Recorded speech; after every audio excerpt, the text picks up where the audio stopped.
Assalamu alaikum, my dear students of class 8. I hope you are all safe and sound by the grace of Allah. This is Jannatul Firdaus, Assistant Teacher English, Engineering, University, Girls School and College. I welcome you all to my another lecture number 3 on English second paper.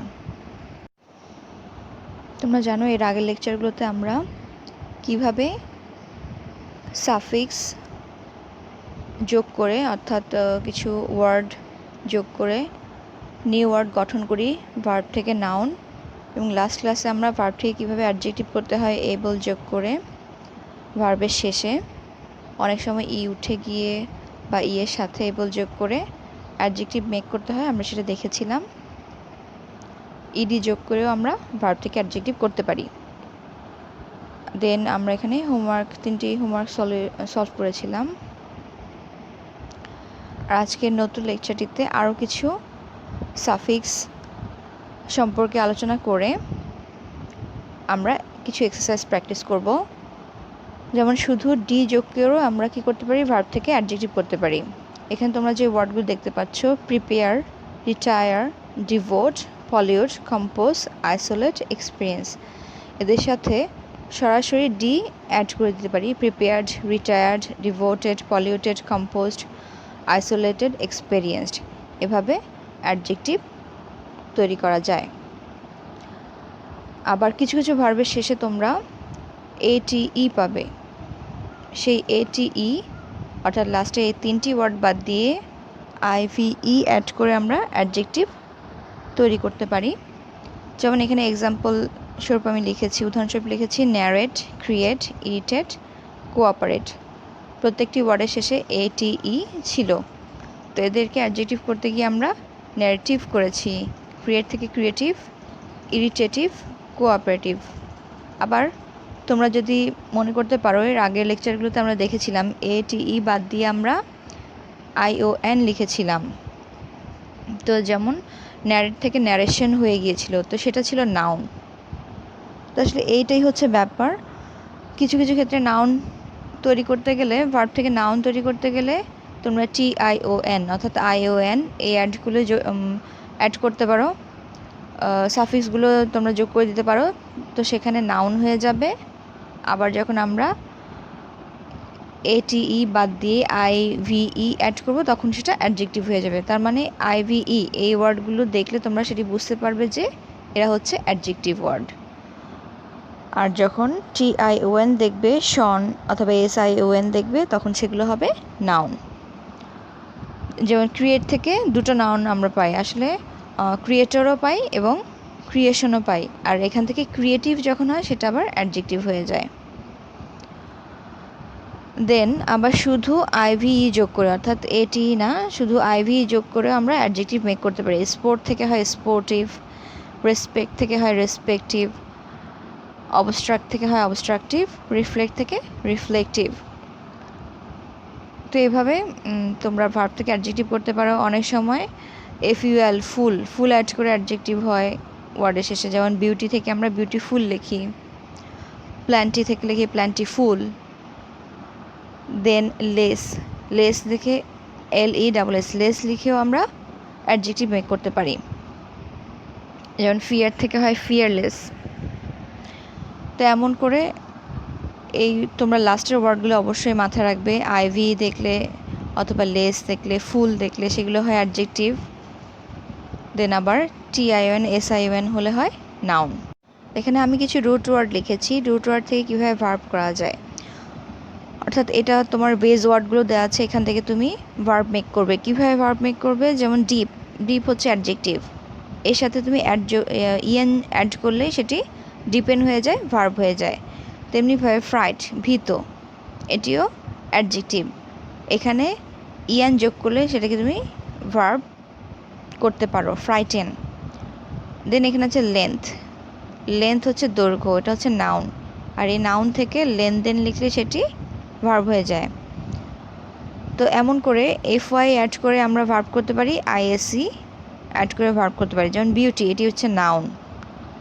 এই noun থেকে আমরা কীভাবে verb করব, beautify, এখানে স্পেলিংয়ে একটু change আসবে, এই ওয়াইটি উঠে গিয়ে IFY যোগ হবে। দেন আছে ভ্যারি, ভ্যারিও ভার্ব, ভ্যারি হচ্ছে বিভিন্ন হওয়া, ভিন্ন ভিন্ন হওয়া, তাহলে ভ্যারিফাই। এভাবে FY অ্যাড করেও নতুন ভার্ব তৈরি হয়। পিস, পিস হচ্ছে নাউন, আর পিস থেকে প্যাসিফাই, শান্তি প্রতিষ্ঠা করা এমন। তাহলে এখানে স্পেলিংটাও অনেক চেঞ্জ হয়ে যায়, পিস থেকে প্যাসিফাই হয়ে যাচ্ছে। দেন ভিজুয়াল, ভিজুয়াল থেকে হয়ে যাচ্ছে ভিজুয়ালাইজ, ভিজুয়াল হচ্ছে অ্যাডজেক্টিভ, এখান থেকে আমরা ভার্ব করছি কীভাবে, IAC অ্যাড করি, ভিজুয়ালাইজ। অ্যাপোলজি থেকে হয় অ্যাপোলজাইজ, স্পেশাল থেকে স্পেশালাইজ। অ্যাপোলজি আবার নাউন, আবার স্পেশাল হচ্ছে অ্যাডজেক্টিভ। তাহলে বিভিন্ন ওয়ার্ড থেকে তুমি কিভাবে ভার্ব তৈরি করবে, কখনো কখনো EN, কখনো FY IAC, এই ওয়ার্ডগুলো দেখলে তুমি বুঝতে পারবে এরা ভার্ব। তো এই ক্ষেত্রে তোমাকে ওয়ার্ডগুলো মেমোরাইজ করতে হবে বই থেকে, আমি বারবার বলেছি বই থেকে মেমোরাইজ করতে হবে, লিখতে হবে, প্র্যাকটিস করতে হবে, আদারওয়াইজ তোমরা এই ওয়ার্ডগুলো লিখতে ঠিকভাবে অ্যাপ্লাই করতে পারবে না, এটি ভুল হয়ে যাবে। তো এক্ষেত্রে মেমোরাইজ হচ্ছে সবচেয়ে ইফেক্টিভ একটি উপায়। আজকে আমরা এখানে একটি ঢাকা বোর্ডের 2018-এর নাম্বার 9 প্রিফিক্স সাফিক্সের একটি প্যাসেজ সলভ করব। এখানে লিখেছে Kazi Nazrul Islam is very known to us. আচ্ছা, কাজী নজরুল ইসলাম হচ্ছেন আমাদের কাছে অনেক পরিচিত। এখন সাপোজ আমি যদি এখানে নোন লিখতাম, KNOWN, নোন যদি লিখতাম, তাহলে এখানে কি আসলে কোনো প্রিফিক্স সাফিক্স অ্যাড করা হলো? এন কি কোনো সাফিক্স ছিল? এন কিন্তু আসলে সাফিক্স না, EN সাফিক্স হতে পারতো, FY তুমি যদি মানে সেভাবে করতে চাও। যদিও এখানে আমাদের কোন ওয়ার্ডটি বসাতে হবে, ইজ ভেরি নোন, তিনি আমাদের কাছে কেমন, তিনি আমাদের কাছে পরিচিত। তার মানে তোমাকে হচ্ছে অ্যাডজেক্টিভ ব্যবহার করতে হবে এখানে। যদি তুমি অ্যাডজেক্টিভ ব্যবহার করতে চাও তাহলে নোন লিখলে সেটি হচ্ছে না, সেটি পার্টিসিপল লিখছো, অ্যাডজেক্টিভ হচ্ছে, কিন্তু সাফিক্স অ্যাড করে হচ্ছে না। তো সাফিক্স অ্যাড করতে গিয়ে তোমাকে অন্য আরেকটি ওয়ার্ড এখানে যোগ করলে সেটি সাফিক্সের কাজ করবে, অর্থাৎ তোমার সাফিক্স ব্যবহারটি সঠিক হবে। তাহলে নোন লিখলে যেহেতু শুধুমাত্র এখানে ভার্বের চেঞ্জ হচ্ছে বা অ্যাডজেক্টিভ হচ্ছে, সে কিন্তু সাফিক্সের ব্যবহার হচ্ছে না, এই ক্ষেত্রে তোমাকে ওয়েল নান, ওয়েল নান অর্থাৎ সুপরিচিত, এভাবে তোমাকে অ্যাপ্লাই করতে হবে। তো এই জিনিসগুলো তোমাদের প্র্যাকটিস থাকলে তোমরা ঠিকভাবে সেটি করতে পারবে। তো এখানে আনসারটি হবে is very well known to us, তিনি আমাদের কাছে অনেক বেশি পরিচিত অথবা তিনি আমাদের কাছে সুপরিচিত। He is a great writer. Besides a dash he is also a dash and dramatist. আচ্ছা, তোমরা লক্ষ্য করলে দেখো বিসাইডস অর্থাৎ তাছাড়াও, বিসাইডস এখানে হচ্ছে বিসাইডস রাইট, রাইট থেকে হবে রাইটার, এখানে রাইট হচ্ছে লিখা ভার্ব। তো তোমরা যদি পরের, অর্থাৎ এখানে কিছু সিকোয়েন্স আছে, প্রথমে লিখেছে রাইট ব্রেকেটে, তারপরে আরেকটা পরিচয় দিয়েছে সিং, লাস্টে লিখেছে ড্রামাটিস্ট, এটাই হচ্ছে তোমার ক্লু। তুমি এটা ধরেই বাকি দুটো ব্ল্যাঙ্কস ফিল আপ করবে। অর্থাৎ ড্রামাটিস্ট যখন লিখেছে তার মানে তার কিছু পরিচয় এখানে তুলে ধরেছেন। এখানে হচ্ছে ড্রামাটিস্ট লিখেছেন নাট্যকার, ড্রামা যদি ড্রামা দিত তাহলে তোমরা এখানে ড্রামাটিস্ট লিখতে। তো যারা গান, তিনি নাট্যকার, নাটক লিখেন, তাহলে সিং, যারা গান করেন তাদেরকে আমরা বলি সিঙ্গার। তো এখানে ER অ্যাড করলে সেটি সিঙ্গার হয়ে যাবে। এখানে আনসারটি হবে সিতে সিঙ্গার। রাইট, যে যিনি লিখেন তিনি হয় রাইটার। তো বিসাইডস আ রাইটার, এখানে হবে writer. He is also a singer and a dramatist. তার মানে এখানে তার ভিন্ন ভিন্ন পরিচয় তুলে ধরা হয়েছে একজন পার্সন হিসেবে। তিনি কি, এই যে আমরা যখন বলি কি বা কে, তখন হয় নাউন। তো এইভাবে তুমি বুঝতে পারবে যে এখানে তোমাকে রাইটের জায়গায় অন্য কোনো কিছু, যেমন রাইটিং বা রিটেন, এসব কিছু লেখা যাবে না, এখানে তোমার একটি নাউন অ্যাপ্লাই করতে হবে। অর্থাৎ রাইট থেকে রাইটের নাউন হবে রাইটার, সিং থেকে, সিং হচ্ছে ভার্ব, তো এর নাউন হবে সিঙ্গার, এভাবে অ্যাপ্লাই করতে হবে। We got inspire during our liberation war from his writings. তো এখানে উই গট হোয়াট, আমরা কি পেয়েছিলাম, আমাদের স্বাধীনতা যুদ্ধের সময় তার লেখালেখি থেকে আমরা কি পেয়েছিলাম বা কি পেয়েছি, আমরা তার থেকে আমরা উৎসাহ পেয়েছি। তাহলে এই যে ইন্সপায়ার হচ্ছে ভার্ব, উৎসাহ দেয়া। তো এখন এটা তো হয় না আমরা উৎসাহ দেয়া পেয়েছি, সেটি হবে না, বরং নাউন ইউজ করতে হবে ইন্সপায়ারের। তো ইন্সপায়ারের নাউন হচ্ছে ইন্সপায়ারেশন। উই গট ইন্সপায়ারেশন, আমরা তার কাছ থেকে উৎসাহ পেয়েছি। তো এখানে নাউন তোমরা স্পেলিংটা চেঞ্জ হবে, ইন্সপায়ারেশন RATION হবে এখানে।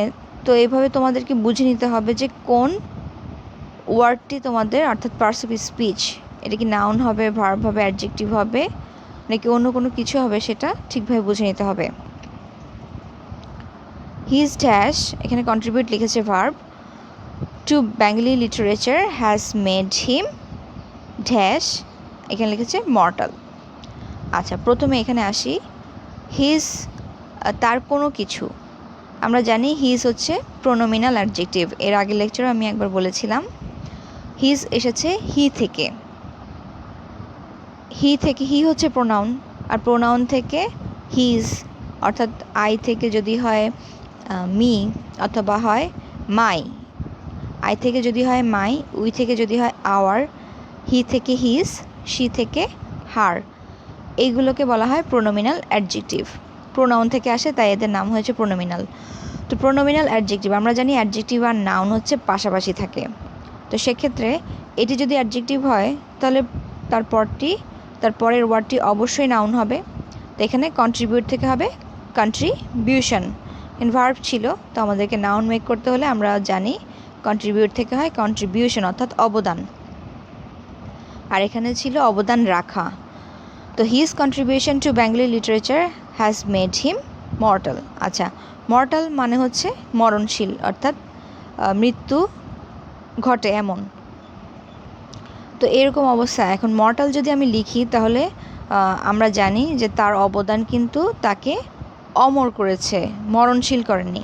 তাহলে অমর করলে সেটা, এখন আমরা জানি এম দিয়ে কিছু ওয়ার্ড শুরু হলে সেখানে আমরা প্রিফিক্স অ্যাড করে সেটাকে নেগেটিভ নিতে পারি, অর্থাৎ আমরা এখানে মরণশীল না লিখে তার উল্টোটা লিখব, অর্থাৎ তাকে অমর করেছে, মরণশীল নয় এমন, অর্থাৎ তিনি চিরস্থায়ী থাকবেন। তাহলে এখানে ইমমর্টাল দিলে সেটি, অর্থাৎ IM, এই প্রিফিক্সটি যোগ করলে সেটি হয়ে যাবে নেগেটিভ ওয়ার্ড। তাহলে মর্টাল থেকে, মর্টাল কিন্তু অ্যাডজেক্টিভই ছিল, আর সেখান থেকে আমরা ইমমর্টাল করে এটিকে, এর অর্থটিকে ঠিক রাখবো, সেন্টেন্সটির অর্থটি ঠিক রাখবো। তাহলে এখানে ইমমর্টাল হবে। He started his early age with great heart. আচ্ছা, এখানেও দেখো, লক্ষ্য করো গ্রেট লিখেছে, তাহলে অ্যাডজেক্টিভ, আর তারপরে অবশ্যই সেটি নাউন হবে। তিনি তার শৈশবকাল অনেক কঠোর পরিশ্রম দিয়ে সেটি শুরু করেছিলেন। তাহলে এই যে অনেক পরিশ্রমের সাথে তিনি, বা হার্ডওয়ার্কের সাথে শুরু করেছেন, এখানে হার্ড লিখাই আছে, হার্ড ছিল কঠিন বা কঠোর। তাহলে এই কঠোর থেকে কঠোরতা, অর্থাৎ এর কাজের যে নাউনটা, কাজের যে নামটা, সেটাকে আমরা কিভাবে লিখব? হার্ড থেকে কোন জিনিসটি লিখলে সেটি কাজের কোয়ালিটির নামটা বোঝাবে, অর্থাৎ এই কোয়ালিটির নাম আসবে হচ্ছে হার্ডশিপ। আমরা জানি স্টুডেন্টের কোয়ালিটি হচ্ছে স্টুডেন্টশিপ, অর্থাৎ ছাত্র থেকে হয় ছাত্রত্ব, সিটিজেন থেকে হয় সিটিজেনশিপ, ছাত্রত্ব, এটি তার কোয়ালিটির নাম, ছাত্রের কোয়ালিটির নাম হচ্ছে ছাত্রত্ব। তো এইভাবে হার্ড থেকে হার্ডশিপ হয়ে যাবে এই কোয়ালিটি, বা এই অ্যাডজেক্টিভটির নাউন হয়ে যাবে হার্ডশিপ। তো এখানে তোমরা গ্রেট দেখে, অ্যাডজেক্টিভ দেখে, তারপরে তুমি আরেকটি অ্যাডজেক্টিভ লিখতে পারবে না, এখানে তোমাকে নাউন করতে হবে, তাই এখানে হার্ডশিপ হবে। Then once he had to work in a bread make shop for his life. আচ্ছা, এখানে লেগেছে ব্রেড মেক, রুটি তৈরির কারখানা। তো তৈরির কারখানা তোমরা ব্রেড মেকার শপ লিখতে পারো, অথবা ব্রেড মেকিং, দুটোই হয়, দুটোই correct. Bread making shop, main কথা হচ্ছে তোমাকে এখানে একটি নাউন অ্যাড করতে হবে। এখানে মেকিং লিখলে সেটিও নাউন, মেকার লিখলেও সেটি একটি নাউন হয়। তো রুটি তৈরির কারখানা, এই যে তৈরির কাজের নাম লিখেছে, সেই কারণে তুমি এখানে মেকার বা মেকিং ব্যবহার করবে। অর্থাৎ মেকের ভার্ব থেকে নাউন মেকিং অথবা মেকার, দুটোই কারেক্ট, যে কোনো একটি লিখতে পারো। আচ্ছা, shop for his life, life মানে হচ্ছে আমরা জানি বেঁচে থাকা, জীবন ধারণ করা। আর এখানে তাহলে জীবন ধারণ অর্থাৎ নাউন ইউজ করতে হবে। হিজ আবারও প্রোনোমিনাল অ্যাডজেক্টিভ এসেছে, হিজের পর আমরা তাহলে নাউন লেখার চেষ্টা করব। আর এখানে লাইফ থেকে তাহলে লাইভলিহুড, জীবন ধারণ। তোমরা এই ওয়ার্ডটি অবশ্যই মেমোরাইজ করে নিবে, নাম্বার আইতে আছে। তো এটির মানে হচ্ছে জীবন ধারণ। তাহলে জীবন ধারণের জন্য তিনি কি করেছিলেন? রুটি তৈরির কারখানায় তাকে কাজ করতে হয়েছিল। Now he is our nation poet. আচ্ছা, এখানে নেশন হচ্ছে নাউন ওয়ার্ড, আর এখানে পয়েট হচ্ছে নাউন। তো নাউনের পূর্বে আমরা শিখেছি কি থাকে, বারবার বলেছি, নাউনের পূর্বে অ্যাডজেক্টিভ ওয়ার্ড আসে। তো এখানে হি ইজ আওয়ার, এখানে আওয়ারও কিন্তু অ্যাডজেক্টিভ এবং এটিও অ্যাডজেক্টিভ হবে।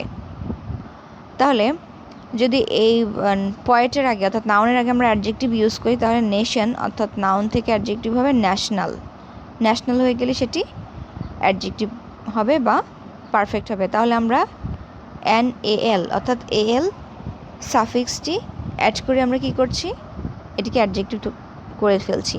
তাহলে এখানে ন্যাশনাল হবে। He breathed his last in 1976। Dhaka board 2019, এখানের 9 নাম্বারটি আমরা এখন সলভ করব। As human beings we should gain some moral qualities.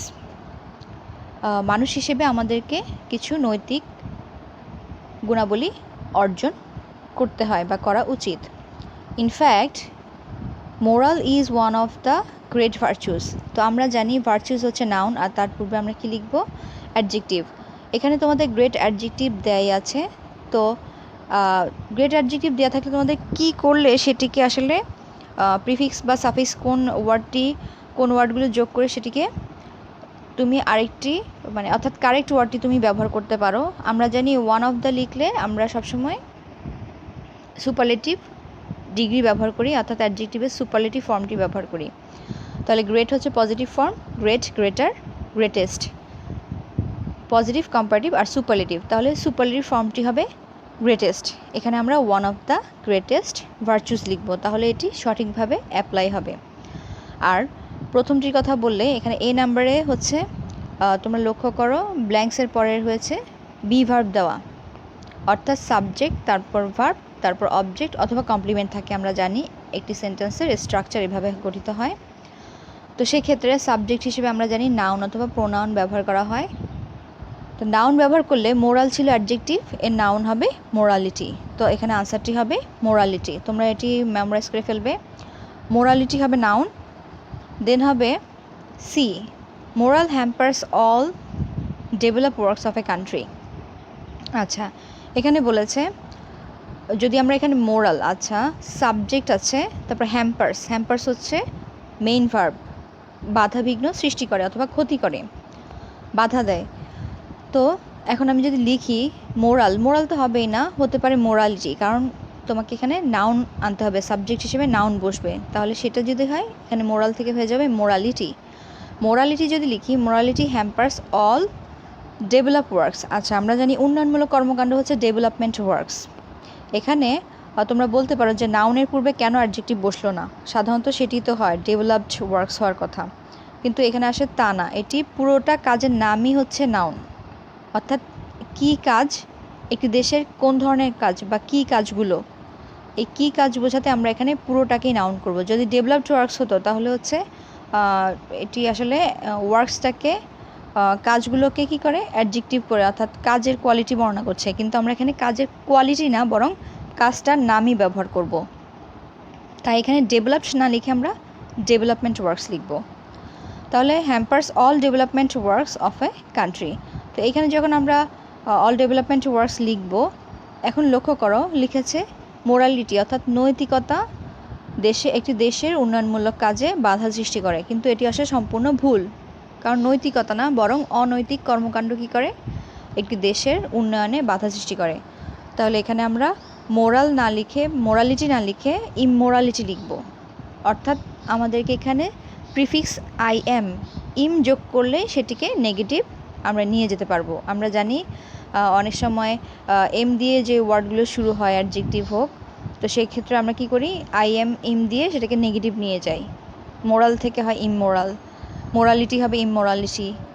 দেন অনেক সময় আমরা লিখি লিগ্যাল, তো লিগ্যাল থেকে হয় ইললিগ্যাল, অর্থাৎ যে ওয়ার্ডটি থাকে তার ডাবল লিখে আমরা সেটাকে কী করি নেগেটিভ করে দেই, অর্থাৎ অপোজিট ওয়ার্ড করে দেই। তো এইভাবেই এখানে এম থাকলে সাধারণত ইম দিয়ে লিখতে হয়।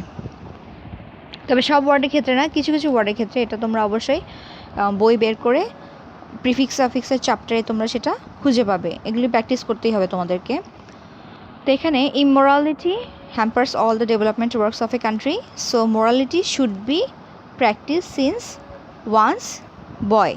আচ্ছা, তাহলে এই নৈতিকতা অবশ্যই কী করতে হবে, এটা তোমরা আশা করি সবাই পারবে। শুড বি, আমরা যখন should be, might be, may be এই সেন্টেন্সগুলো লিখি তখন কি হয় প্যাসিভ ফর্মে বোঝায়, অর্থাৎ আমরা এটা করি না বুঝে আমাদের দ্বারা করা হয় বা আমাদের করা উচিত, অর্থাৎ ঘুরিয়ে বলা হয়।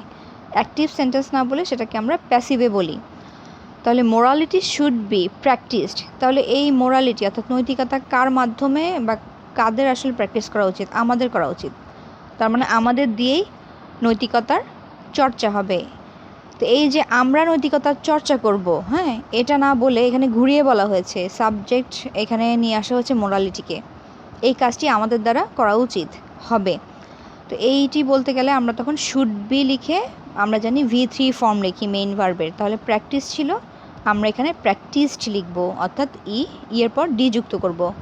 তো ডি যুক্ত করে আমরা জানি এমনিতে আমরা অ্যাডজেক্টিভ করতে পারি, অথবা অনেক সময় V3 অর্থাৎ ভার্বের V3 ফর্মটিও লিখতে পারি। তো এখানে morality should be practised since once. আচ্ছা, ওয়ান্স বলতে কোনো কারো একজনের, অর্থাৎ সবার এখানে আলাদা আলাদা করে বলা হয়েছে, সবাইকে বোঝানো হয়েছে। প্রত্যেকের, এখানে বয় লিখেছে, প্রত্যেকের কোন অবস্থায় কোন অবস্থার নামটি বলা হয়েছে। বয় হচ্ছে বালক, অর্থাৎ ছেলে। তো এখন তার বালক বয়স অথবা ধরো শৈশব যদি বলি তাহলে শৈশবকাল, বা ছেলেবেলা। এই যে ছেলে থেকে ছেলেবেলা করব, তো সেটা কিভাবে করা যায়, তার সেই সময়টার নামটা আমরা কিভাবে আনবো। আমরা জানি বয় থেকে বয়হুড, অর্থাৎ HWD হুড লিখলে সেটি কাল বোঝায়। তো বয়হুড হচ্ছে কাল বোঝায়, এভাবে বয়হুড লিখলে ছেলেবেলা ওই সময়টিকে বোঝানো হয়। আবার গার্ল থেকে আমরা লিখি গার্লহুড, দেন হচ্ছে চাইল্ড থেকে হয় চাইল্ডহুড, শৈশবকাল। এখানে আমরা নাউন বসাবো, কারোর এই সময়টির নাম বুঝিয়েছে, তাহলে এখানে বয়হুড বসবে। এডুকেশনাল ইনস্টিটিউট হচ্ছে নাউন, আবার এটি ইনস্টিটিউট ভার্ব হিসেবে ব্যবহার করা হয়। তো আমরা এডুকেশনাল অ্যাডজেক্টিভ রয়েছে, আবার ইনস্টিটিউটকে নাউন করতে গেলে এখানে প্রতিষ্ঠান লিখতে হলে আমাদেরকে ইনস্টিটিউশন লিখতে হবে। তাহলে তোমরা এখানে প্লুরাল লিখতে পারো, অথবা সিঙ্গুলার লিখলে তো আসলে হয় না, যেহেতু একটি মাত্র শিক্ষা প্রতিষ্ঠান কখনোই পুরো দেশের সব ক্ষেত্রে ভূমিকা রাখতে পারে না। তার মানে অনেকগুলো ইনস্টিটিউশনের বা অনেকগুলো প্রতিষ্ঠানের ভূমিকা থাকে, তাই আমরা এখানে প্লুরাল ওয়ার্ড ইউজ করব। এডুকেশনাল অ্যাডজেক্টিভ, তারপর নাউন হচ্ছে ইনস্টিটিউশন, তাহলে এখানে হবে institutions, correct word. Institutions can play important roles in this regard, তো এই ক্ষেত্রে প্রাতিষ্ঠানিক শিক্ষামূলক প্রতিষ্ঠানগুলো গুরুত্বপূর্ণ ভূমিকা পালন করতে পারে। This word quality helps a man to be noble মানে হচ্ছে মহৎ বা মহান। তাহলে এই ধরনের এখানে ওয়ার্ড লিখেছে। এখন ওয়ার্ডের ক্ষেত্রে আমরা জানি ওয়ার্ড আছে অনেক ধরনের, যেমন আউটওয়ার্ড, ইনওয়ার্ড, হ্যাঁ। তো এই ধরনের ক্ষেত্রে এটা আসলে কি ধরনের কোয়ালিটি, নৈতিকতা, এটা কি বাইরে আসলে বাইরে থেকে কারো দেখা যাবে, বরং এটি কাজের মাধ্যমে ওই লোকটির গুণাবলী, মানুষটির ভিতরে গুণাবলী প্রকাশ পাবে, অর্থাৎ সে কাজের মাধ্যমে তার ভেতরে যে গুণটি রয়েছে সেটি সে বাইরে প্রকাশ করতে পারে বা বোঝাতে পারে। তো এই ক্ষেত্রে ওয়ার্ড থেকে আমরা ইনওয়ার্ড লিখলে সেটি অভ্যন্তরীণ বোঝাবো, অর্থাৎ তার এই যে অভ্যন্তরীণ যে গুণাগুণ সেটি কী করে, এই একটি মানুষকে মহান হতে সাহায্য করে। তাহলে এখানে আউটওয়ার্ড হচ্ছে বাইরের দিকে, ইনওয়ার্ড হচ্ছে ভেতরের দিকে বোঝায়, আর এখানে হবে ভেতরে। তো এই ধরনের ইনওয়ার্ড কোয়ালিটি মানুষকে মহৎ করে। নোবেল ইজ আনাদার ভার্চু, এখানে আমরা জানি নোবেল মানে হচ্ছে মহান বা মহৎ, তার মহত্ব, হ্যাঁ মহত্ব লিখতে গেলে অর্থাৎ নাউন করতে গেলে, মহান থেকে মহত্ব লিখতে গেলে নাউন করতে হবে, আগের মতোই সাবজেক্ট হিসেবে এখানে নাউন বসবে নোবেলের, তাহলে এখানে হবে নোবিলিটি, তাহলে এন হবে ক্যাপিটাল। আমার এখানে আনসারটিতে এন আমি স্মল দিয়েছি, আসলে ক্যাপিটাল হবে, ক্যাপিটাল এন দিয়ে হবে। নোবিলিটি ইজ আনাদার ভার্চু, আরেকটি মহৎ গুণ। This virtue can dash rich a man's life. আচ্ছা, রিচ মানে হচ্ছে ধনী বা বড়লোক, আমরা জানি, যা তার মানে যাদের ঐশ্বর্য বা সম্পত্তি রয়েছে। তো এখানে ক্যান বসিয়েছে, ক্যানের পরে তোমাকে রিচ দিয়েছে, can reach a man's life, মানুষকে বড়লোক করতে পারে, আসলে সেটি না, মানুষকে সমৃদ্ধ করতে পারে, একটি মানুষের জীবন সমৃদ্ধ করতে পারে। ক্যান হচ্ছে মোডাল ভার্ব, এরপরে আমরা জানি মোডাল ভার্বের পরে যে ওয়ার্ডটি বসে সেটিও ভার্ব হবে, তবে ভার্বের প্রেজেন্ট ফর্ম হবে। এখন কথা হচ্ছে তোমাকে রিচ দিয়ে রেখেছে, রিচ হচ্ছে অ্যাডজেক্টিভ, তাহলে এই অ্যাডজেক্টিভকে আমরা কিভাবে ভার্ব করব, আমরা জানি ইএন যোগ করলে সেটি কি হয়ে যায়, ভার্ব হয়ে যায়। কোনো ওয়ার্ড যেমন নাউন, অ্যাডজেক্টিভ, এদের আগে যদি আমরা ইএন বসাই তাহলে সেটি ভার্ব হয়ে যায়। তো এক্ষেত্রে আমরা যখন রিচ ছিল এনরিচ করে দিলে সেটি ভার্ব হবে, তাহলে ক্যানের পর তোমাদের ভার্বের V1 প্রেজেন্ট ফর্মটি বসলো, আর এভাবেই এই ব্ল্যাঙ্কসটি সঠিক হবে। This virtue can enrich a man's life. তোমাদের জন্য এতটুকু রইল, আর নেক্সট ক্লাসের জন্য তোমাদের হোমওয়ার্ক থাকবে হচ্ছে কুমিল্লা বোর্ড 2019-এর নাম্বার 9, অর্থাৎ প্রিফিক্স সাফিক্স যেটি ছিল সেটি তোমরা সলভ করবে। দেন 11 এবং 12, 11 হচ্ছে তোমাদের ট্রান্সফরমেশন রয়েছে, এখানে যে সেন্টেন্স চেঞ্জিং এই অ্যাকর্ডিং টু দ্য ডিরেকশন, অর্থাৎ এখানে যা বলা হয়েছে সেই অনুযায়ী তোমরা চেঞ্জ করবে। আর 12-এ তোমরা জানো এখানে ন্যারেশন আছে, তো এই ন্যারেশনটি হোমওয়ার্ক কপিতে লিখে রাখবে। নেক্সট ক্লাসে আমি এর ব্যাখ্যা সহ সলিউশনটা দিব ইনশাল্লাহ। So till my next lecture, stay safe, stay home, Allah Hafiz, and thank you so much for watching this lecture.